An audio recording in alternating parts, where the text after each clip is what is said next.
Yo, what's going on, you guys? It's your boy, the FOOTI to the big E here once again. Survivor Series was last night, so this is my results and reactions video to Survivor Series 2016. So let's not waste no time, people. As you can still hear, I'm still sick. So let's just get on with this as quickly as possible. Let's go, people.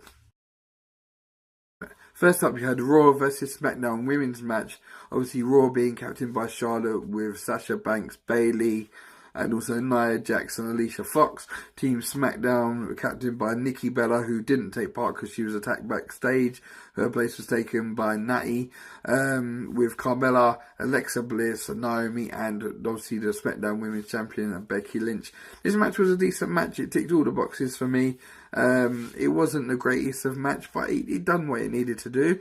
It was an entertaining match, and that's how you want a Survivor Series to kick off, and it certainly was that.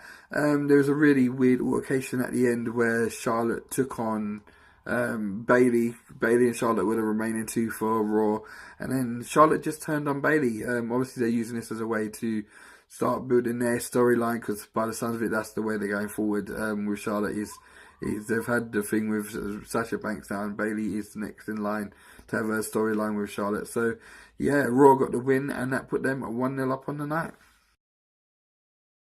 Next up, I want to talk about the match between The Miz and also Sami Zayn for the Intercontinental title. Obviously, when I first done my predictions video, Dolph Ziggler was still the champion, and I predicted that Sami Zayn would get the win.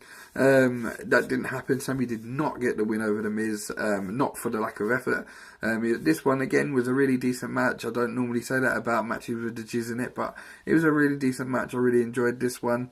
Obviously, poor old Sami got undone by Maurice's interference again, ringing the bell and putting Sami off, and then The Miz getting a roll-up and the win after Maurice had got involved by ringing the bell. So that was the match number 2 out of the way. And unfortunately, the Jizz is still, again, your reigning Intercontinental Champion. I know, people. I know. Next up, you had the Raw vs SmackDown Tag Team match. Raw being captained by The New Day, along with Enzo and Big Cass, The Club, The Rising Stars, and Sheamus and Cesaro. Taking on the team of Heath Slater and Rhino from SmackDown, along with the American Alphas, the Usos, Fandango and Tyler Breeze, for Breeze as I call him, and also the Hype Bros. Now, this match was alright. It came down to Sheamus and Cesaro versus the Usos. These guys put on a good account of themselves when it just came down to them two. It was actually alright. For a moment, I thought the Usos were going to get the win, but Team Raw prevailed again, as I predicted they would. I did predict that Raw would win, and that's exactly what did happen, unfortunately. And that was Raw going 2-up, with Cesaro and Sheamus being your sole survivors in this one. Next, I want to talk about the Cruiserweight match between Brian Kendricks and Kalisto. If Kalisto got the win, the whole Cruiserweight division went over to SmackDown, as well as Kalisto became the Cruiserweight champion. And the match was going well. It looked like Kalisto was going to get the win. And then out of nowhere, Baron Corbin came out, hit Brian Kendricks from behind, hit Kalisto from behind, and Brian Kendricks was major winner via disqualification. And now the Cruiserweight division is staying on a Monday Night Raw. So they will be doing double duty. Obviously, they're going to be on Monday Night Raw on Mondays.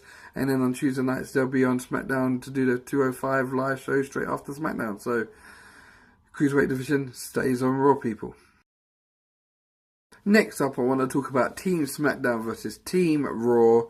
The men's match between Team Raw, captained by Kevin Owens and Y2J Chris Jericho, with Seth Rollins, Roman Reigns, and also Braun Strowman taking on the team with mascot James Ellsworth of Shane McMahon, the phenomenal AJ Styles, Dean Ambrose, Bray Wyatt, and Randy Orton.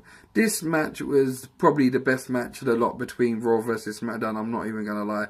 This match went on for a good 45 minutes to, I would say, even nearly an hour. It was backwards and forwards. Shane did a coast-to-coast on Roman Reigns and took a massive hit from a spear as he came down that knocked him unconscious. It came down to, then Dean Ambrose came back out, who attacked AJ Styles earlier on in the match when he got eliminated. He attacked AJ Styles. He came back out again, attacked AJ Styles again, but teamed up with his former Shield members. The Shield then done a 3-on-1 and put AJ through the table, which then led to AJ getting eliminated. It came down to 2-on-2 in the end. Seth and Roman Reigns taking on the Wyatts. They got Seth Rollins out of there, and it was 2-on-1. Suddenly out of nowhere, Luke Harper appeared, and it was a 3-on-1 basically on Roman Reigns with the Wyatts. To be fair, Luke Harper didn't pay much in this match, but Roman Reigns did have Bray Wyatt set up for a spear that Randy pushed Bray out the way and took the spear for him.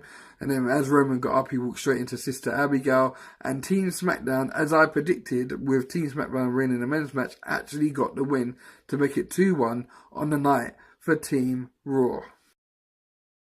Next up, I want to talk about the main event of Brock Lesnar versus Goldberg. Now, I really was not looking forward to this match, and if anyone's seen my predictions video, you would have known that I really wasn't looking forward to this match. The first one was a car crash 12 years ago. I was expecting the worst here.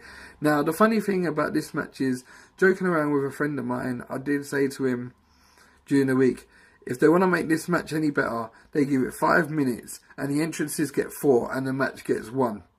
Now, never in my wildest dreams did I think that would actually happen. The entrances probably lasted about 4 minutes, and the match lasted 1. As soon as the match started, Brock picked up Goldberg, backed him off into the corner. Goldberg pushed him off, Brock hit the floor. As soon as he got up, Goldberg hit him with a spear, put him on his backside, and then he hit him with another spear. As Brock Lesnar struggled to get up from the second spear, Goldberg just hooked him into the jackhammer, put him up in the air, jackhammered him for the 1, 2, 3, and that was all you wrote. Literally 2 spears and a jackhammer, and Brock Lesnar was out there to the crowd's shock and to mine, because to be honest, I was over the moon about it because I was expecting the worst. I was expecting it to be a car crash because these two can't do 20, 30 minutes matches no more, but it had to be quick, it had to be high impact for it to make any sort of impact, and it did that. So I'm actually really pleased about how this one went. It's just a shame they didn't do this 12 years ago. So, in a nutshell, that was Survivor Series 2016. I really enjoyed Survivor Series. It was a solid pay-per-view again. WWE has given us a lot of solid pay-per-views this year, and this was just another one of them. I'm a bit unhappy that SmackDown didn't get more wins. It was very Raw dominant, as we would probably expect anyway. To be on paper, it looked that way. But at least SmackDown got the men's one. And yeah, I give this a B+ again, as I do most shows lately. And I hope you guys enjoyed it. If this is the first time you see my videos, drop a like and drop a subscribe if you're new. And I'm out of here, guys. I'm sorry about the croaky voice. As I said, I'm still sick. But I hope you enjoyed this results and reactions video. And I'm out of here, guys. Bless and peace, people.